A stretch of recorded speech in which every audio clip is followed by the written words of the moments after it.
Yo, what's good, guys? This is Retronic Ice Cat. You're on Mr. Ice Cat's channel. Rate, comment, subscribe. Long time no see.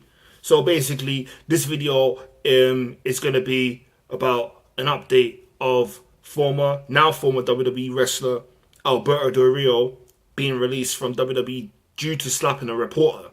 It's been said that this reporter, right, has showed some sort of racism towards Alberto Del Rio, which resulted to Alberto slapping the reporter in the face and led to his release. You know, this is coming from a first Mexican-born American, I'll rephrase that. First Mexican-born WWE champion and a former world heavyweight champion. So he is the first Mexican to ever win the WWE title, right?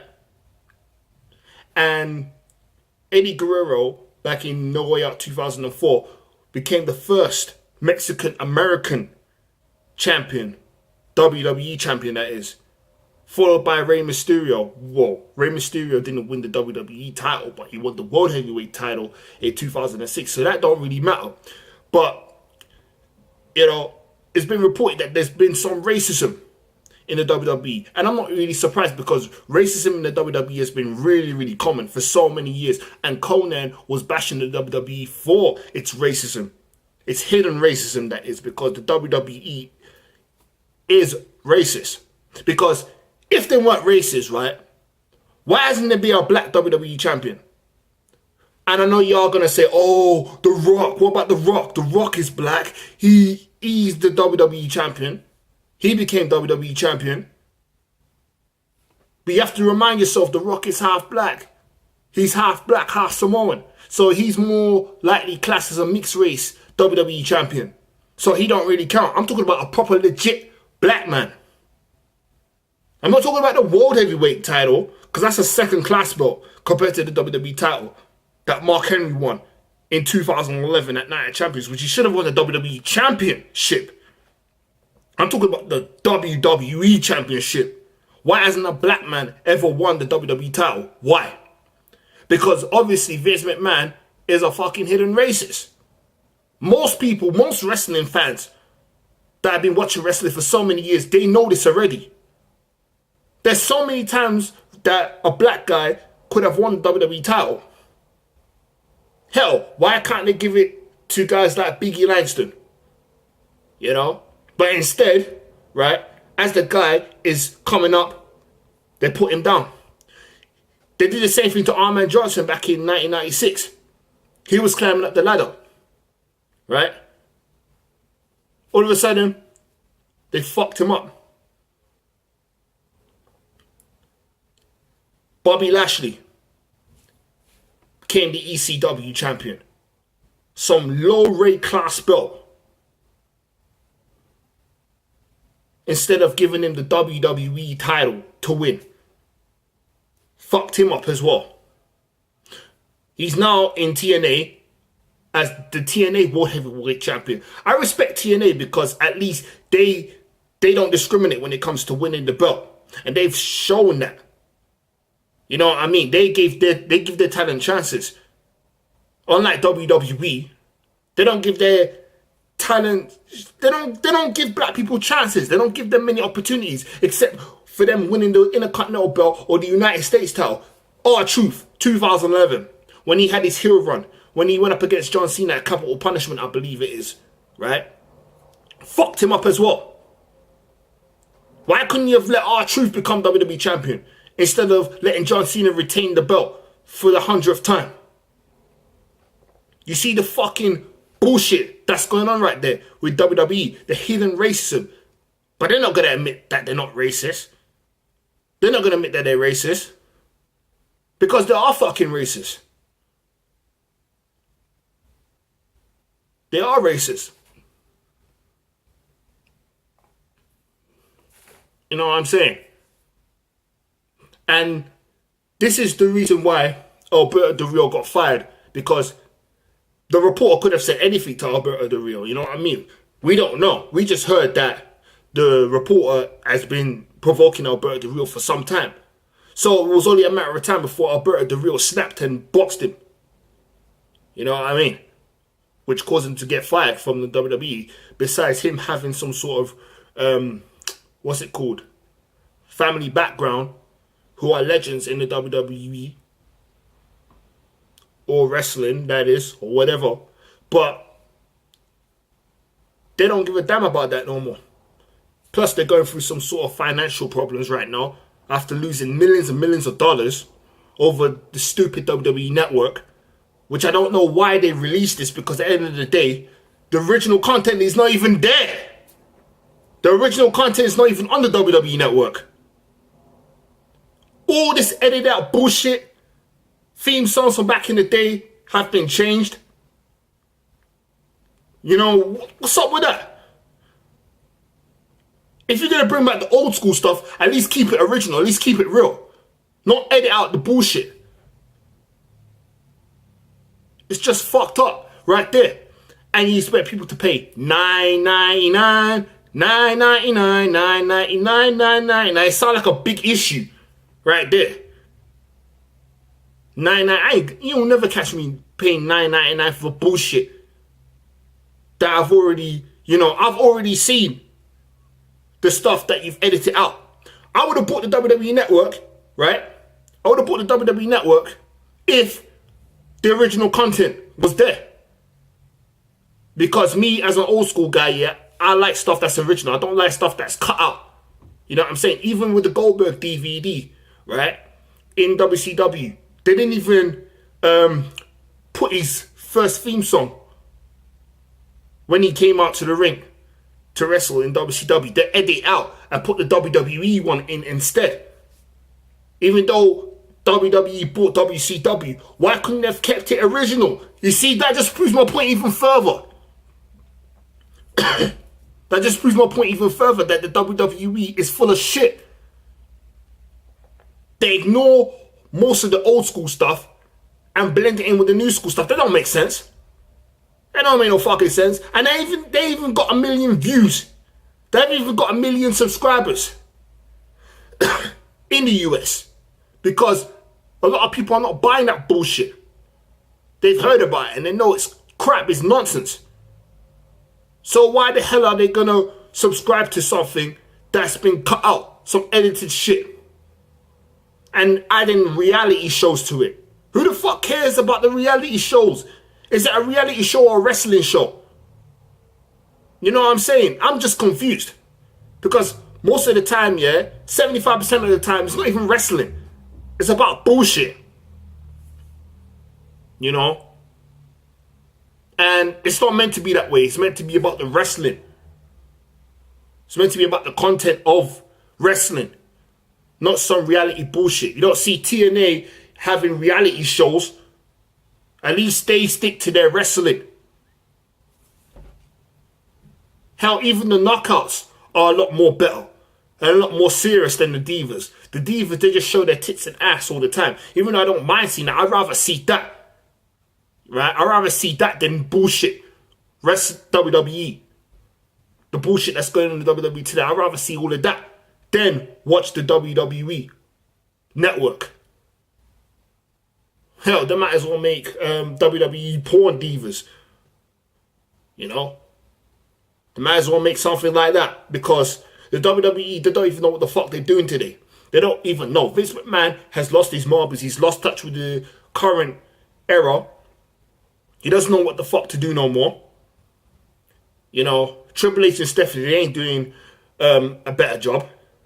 Shane McMahon, he's doing his own thing, so he has nothing to do with the wrestling business anymore. Linda McMahon, don't even know what the fuck she's on. So the whole thing is just corrupted. And the reason why the WWE is going through financial problems is mainly because of the WWE network. You know, losing $700 million in 2 months. Please give me that money. Please give me that money. Because you've just wasted your money on bullshit. But back to the Alberto Del Rio, back to the whole racism thing. WWE is racist. I don't think there will ever be a black WWE champion. At least not anytime soon. At least not when Vince McMahon is still around. I don't think there will ever be a black WWE champion. I hate to say it, but it's the fucking truth. Because If there was never a proper black WWE champion then, what makes you think there's going to be one now? Nah, there won't be. They're always going to sugarcoat things. You know, instead of giving other, you know, young wrestlers a chance to shine, they rather have Cena as the center and the face of the company for the past 10 fucking years. Cena has been shoved down our throats so many times, even though Cena is a hard worker. He has worked hard. I can't take that away from him. But at the end of the day, the WWE should give people a chance, other people a chance. The Rock and Austin, they've never held the spotlight for that long, even though Stone Cold did walk out in 2002, but that was due to personal reasons. But at least, right, those guys put they didn't really put as much talent over, but The Rock put more people over than Austin. But at the same time, they never held the spotlight, you know, as long as John Cena. They never became a 15-time world champion like John Cena.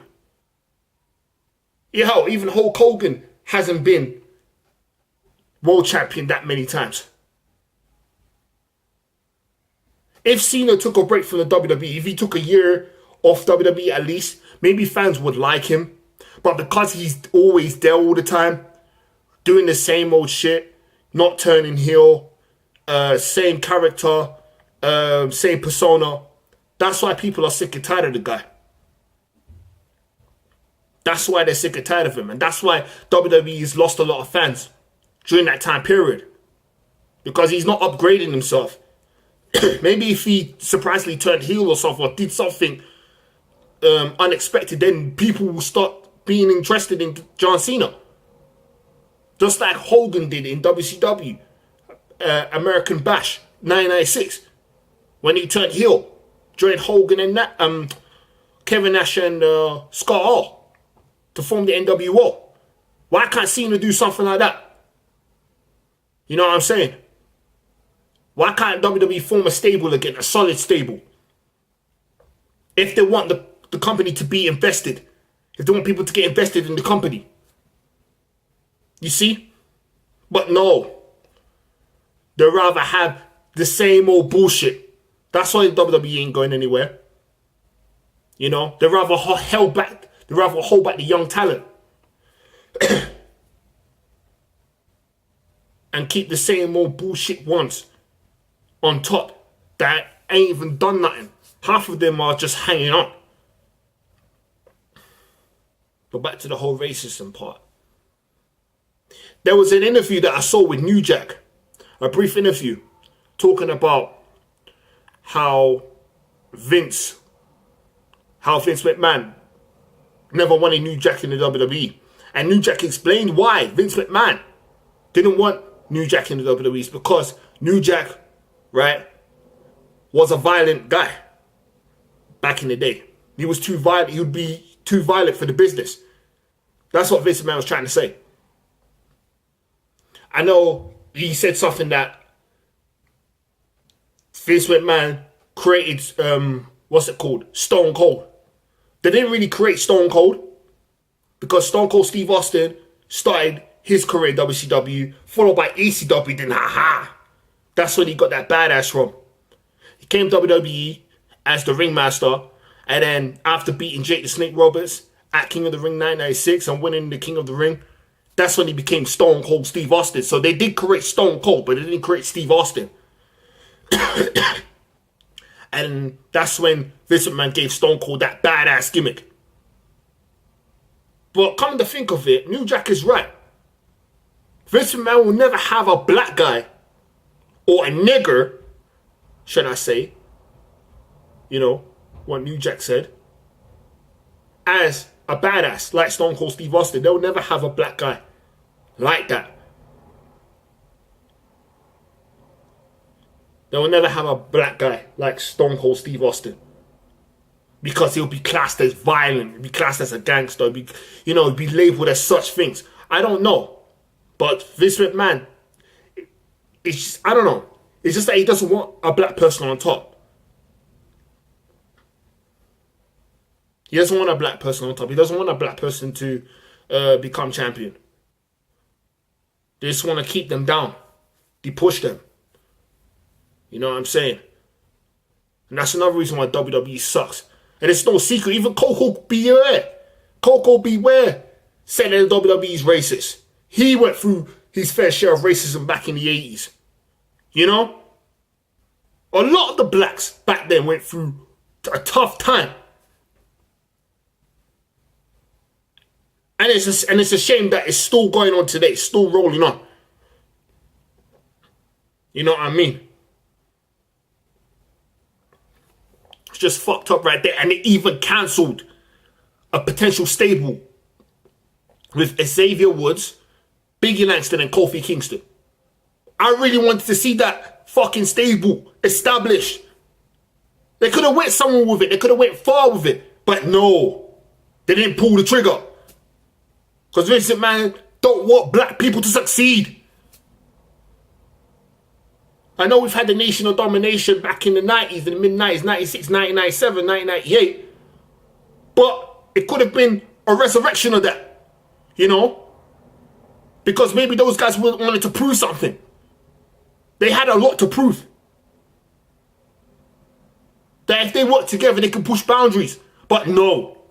They've been held back once again. Hell, they could have added R-Truth to the mix. I don't know about Mark Henry because he was part of the original Nation of Domination, but if anything, they could have put him in it and made him the leader or some shit like that. But no, they didn't want to do that. And plus, they didn't want Titus O'Neil in that group in the first place. They wanted to team up with Heath Slater. You see? Those guys here have potential, but yet WWE holds them down.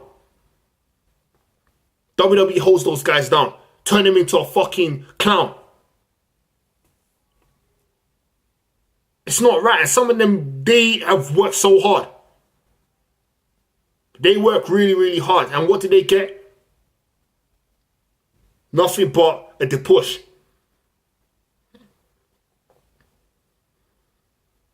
You know what? Fuck WWE. Fuck WWE at this point because the WWE is just... The WWE is on drugs. They're on drugs right now. They fucked up big time. And I know with Alberto Del Rio now, there's been rumors that TNA might pick him up. Well, I hope TNA does pick up Alberto Del Rio. Because it would be good if they do. Because he would be a better star in TNA than WWE. Any WWE star that's been held back who goes to TNA will become a better star. Hell, even if Randy Orton was to be released from the WWE, even though he's one of the top guys there, but if he was to be released, if he was to leave the WWE on his own terms, or for whatever reason, and he went to TNA, hell, he'll probably be the next AJ Styles, the franchise of TNA. You know what I mean? He'll probably be a better star than he is in the WWE right now because the TNA right here, they have better schedule for their wrestlers. And some of the wrestlers are very, very happy with the schedule that TNA provides for them. Unlike WWE, they overwork their wrestlers. That's why some of them resort to taking painkillers and that. Because the body can only hold so much. Because look at the amount of traveling that they have to do. All over the world. And they don't even get to see their families as much. And that adds a lot of stress to them. They have to go through a lot of shit. They barely have time for themselves. Look at the wrestlers back in the day that used to die like flies. Brian Pillman died in 1997. Heart attack. He had heart disease. Found in a hotel room, same like Eddie Guerrero in 2005. So they both died in similar fashions. Owen Hart. Now this is the one that I don't get because in 1999, May 1999, Over the Edge, there was a really, really nasty incident that happened. Owen Hart, right, as the Blue Blazer, set to make an entrance from the ceiling. At first, Owen Hart didn't want to do it. He refused to do it because he didn't feel comfortable doing it. But they persuaded him to do it. So, but because it was too late and it was at the last minute sort of thing, he just went along with it anyway and did it. And look what happened. The guy ended up falling 80 feet to his death. Supposedly if they respected Owen Hart's decision, he would have still been alive today. But no, instead they pushed their wrestlers over the fucking edge.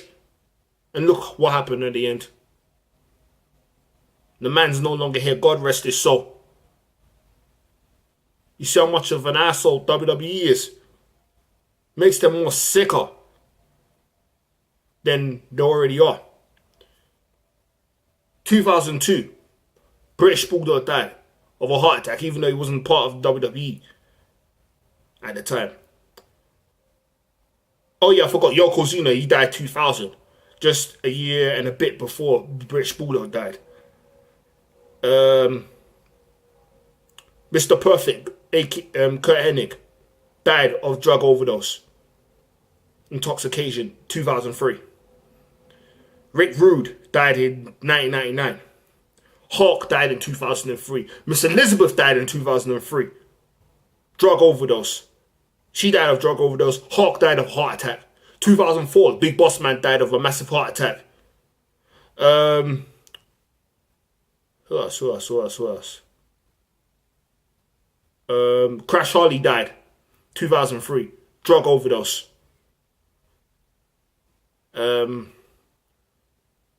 Sensational Queen Sherry died of accidental drug overdose, 2007. Chris Benoit died, 2007. I'll never understand his death because some people are saying that he may have possibly been murdered due to the threats that Kevin Sullivan made towards him back in the mid-90s, and Arn Anderson doing that little shoot promo about Chris Benoit, Nancy, and Kevin Sullivan, the whole thing. So I don't really know. I don't know what to speculate on that one. You know, there's two sides to it, and we will never know the truth. But the official report is that he killed his wife, his son, and himself. So I really don't know at this point. So I can't really answer that question. Test died in 2009. Accidental drug overdose. Umaga died 2009 as well. Possibility. No, not even a possibility. He had 2 heart attacks. One at his house. He was found on the couch, bleeding from his mouth and his nose. And when he got to the hospital, he had another heart attack. So that was a fatal heart attack that he had in 2009. You know what I'm saying? And then this goes on and on and on. There's so many wrestlers who died. You know? And most of them were under the age of 50. Or some of them were just 50. But the majority of them were under 50 years old. You see the conspiracy right there? Just shows how much WWE cares about the talent. But this could be karma for WWE. That's why they're losing so much money. And if they're not careful, and if they continue to lose money, then WWE can be in so much trouble. You know what I'm saying? People saying that TNA may be going out of business. I know that TNA will not be with Spike TV after their contract expires. So they're in a bit of trouble themselves. But if the WWE continues losing money, only God knows what could happen with the company within the next year or so. But I don't think they'll go out of business because they have, you know, too much money and reputation to go out of business. But who knows? Anything can happen. Anything can happen. So I wouldn't speak too soon. Because WWE's done some fucked up shit over the years. Hell, I forgot. Ultimate Warrior. Ultimate Warrior died earlier this year. Now the way he died was so indescribable. I can't really understand how this guy died. He came back for the first time in 18 years. Squashed his beef with Vince McMahon and Triple H. Had Hulk Hogan. Got inducted into the Hall of Fame. Came out the next night on Raw. And made some speech that, you know, was kind of off key. You know, if you think about it, yeah, he wasn't really 100%. He wasn't 100% when he came out to the ring. He was breathing heavily. His eyes didn't look good. He looked really, really exhausted. But he still came out to the ring and did his thing, you know. But the next night, after, he appeared on Raw. As he was walking to the car with his wife from his hotel in Phoenix, Arizona, he collapses and dies. Just 2 days after being inducted into the Hall of Fame and the night after appearing on Raw. That is the weirdest death. One of the weirdest deaths in WWE that I would never get at all, because his death does not make sense. I don't want to think that the WWE had some sort of involvement with his death, but at the same time, realistically, they may very well have something to do with it secretly, but they're never going to tell you. They will never come out and say, oh yeah, we had something to do with the Ultimate Warrior's death. They will do anything to cover their tracks. They've done it before in the past. But anything is possible nowadays, and I won't put it past them. You know what I'm saying? Because these days you can't trust anybody. Because they may appear nice to you and whatnot, but you don't know what their real intentions are.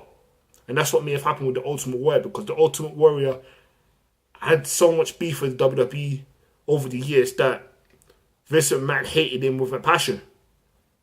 And he may have set Warrior up badly. And he must have known something that not a lot of people know about.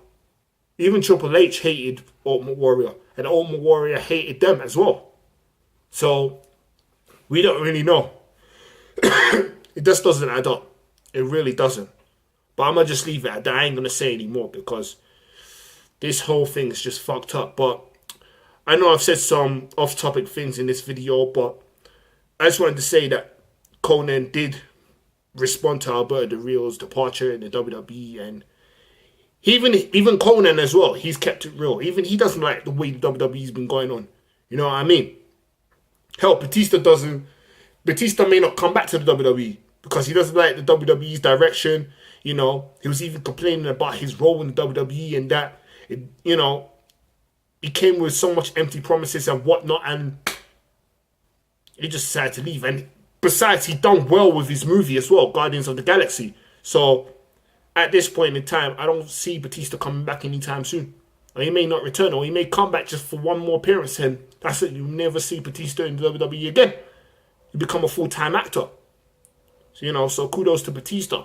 You know what I'm saying? Kudos to the wrestlers that have kept it real. You know what I'm saying? There's so many wrestlers that have kept it real. And one more thing before I end this video. Shelton Benjamin. Some of you may remember this, but he was involved in this brief angle in the WWE where it was a 3-on-2 handicap match. Unforgiven, 2006. It was Vince McMahon, Shane McMahon, and The Big Show versus Triple H and Shawn Michaels DX in a steel cage match. Right? The next night on Raw, Shelton Benjamin did a little promo. Right? And was asked why he wasn't picked to be in the 3-on-2 handicap match. Why didn't Vince McMahon and Shane McMahon picked him to be their tag team partner in the match instead of Big Show? And then Shelton Benjamin looked at his skin color and he said, I think I know why. Because I'm black. The WWE put him in that storyline to make Shelton Benjamin look bad. And you see, the thing is, right, with Shelton Benjamin, he was one of the most talented guys in the WWE. He had full potential. In 2004, he beat Triple H by an upset. And he had his fantastic match with Shawn Michaels as well in 2005. That was one of the best matches Shelton Benjamin's ever had. Even though Shawn Michaels did bury him in that match. But it would have been good if Shelton Benjamin pulled one over Shawn Michaels. You know what I'm saying? Well, Shelton Benjamin could have become the WWE champion. I thought he was going to become World Heavyweight champion at one point.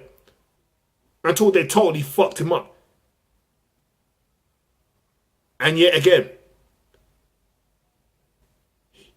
when he was in ECW, WWE version of ECW, he became ECW champion. A third-rate belt. Again, just like Bobby Lashley. That's not even fucking good enough. You see? Another black talent that they fucked up. WWE is a fucking racist company. I don't give a fuck what anyone says. WWE is racist. They fucked so many black guys up. They fucked them up to the point where, you know, I'm just going to leave it at that.